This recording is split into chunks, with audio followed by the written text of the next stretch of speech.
noches y bienvenidos, y gracias por acompañarnos en este panel que estamos presentando sobre los derechos humanos.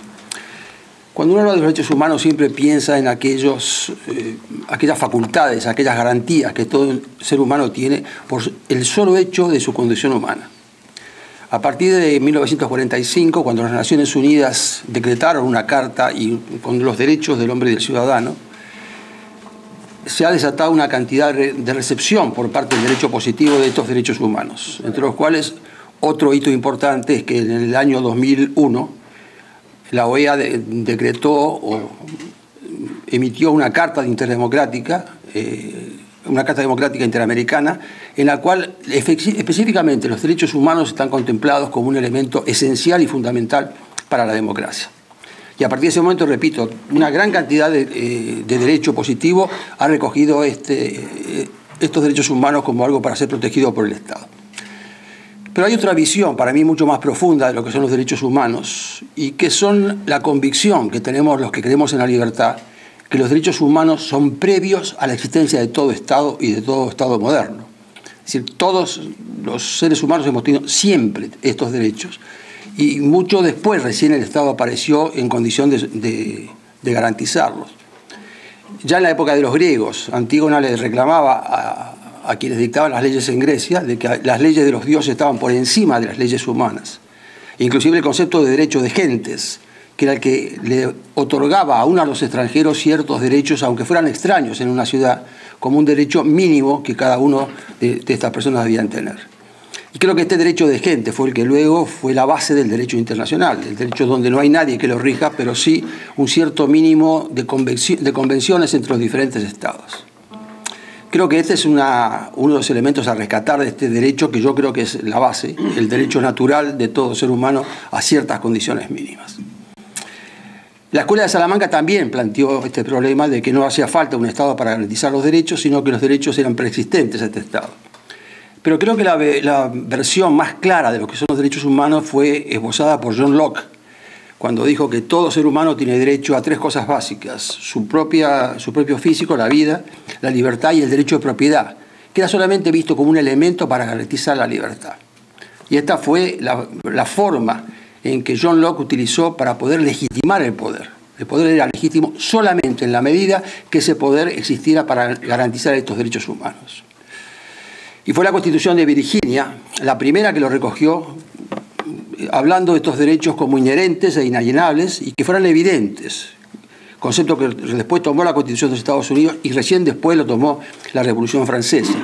Derechos que eran tan evidentes que los constituyentes americanos ni siquiera creyeron que era importante enumerarlos, porque se suponía que todo el mundo los conocía y que eran absolutamente claros para cualquiera.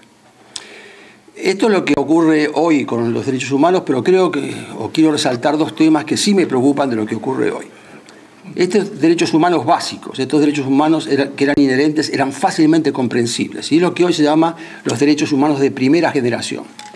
Aquellos en los cuales estaba garantizado solamente prohibiéndole al Estado ejercer contra estos derechos algún tipo de acción.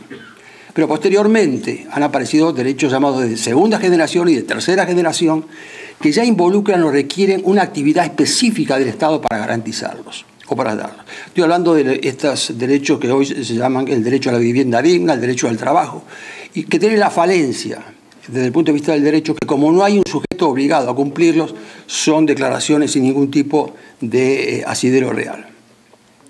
Y el otro tema que sí me preocupa es porque creo que esta manera de incrementar cada vez más los derechos debilita al verdadero derecho humano, lo hace mucho más vulnerable. Y hay otros dos elementos que quiero señalar.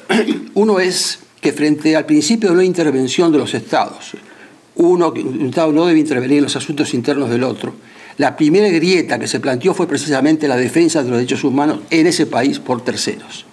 Ese concepto está hoy tan arraigado que el nuevo concepto del derecho internacional se llama responsabilidad para la protección.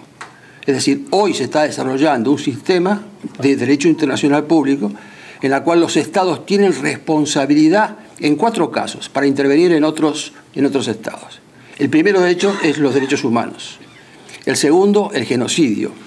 El tercero es la llamada limpieza étnica y el cuarto, los delitos contra la humanidad. pero hoy el derecho internacional está rápidamente avanzando para que no haya impunidad dentro de un Estado por violación de los derechos humanos. Esta noche ustedes van a escuchar 5 versiones de 5 países en el cual son los Estados los que están violando los derechos humanos. Y habría posiblemente un 6º país, Nicaragua, si no fuera que por una desafortunada coincidencia, hoy Eduardo Enríquez está presentando su libro que se llama Muerte de la República por la violación de los derechos humanos en Nicaragua y por eso no puede estar presente acá. Yo creo que después de escuchar estas 5 exposiciones sobre 5 países distintos, volvemos una vez más a preguntarnos qué hace la comunidad internacional. ¿Qué hace la comunidad internacional pasivamente frente a esta violación reiterada de los derechos humanos? ¿Y qué hace la comunidad internacional que permite que un país como Venezuela integre la Comisión de Derechos Humanos de las Naciones Unidas? Así que escuchemos estas 5 exposiciones y hagamos otra vez la pregunta. ¿Qué hace la comunidad internacional? Muchas gracias.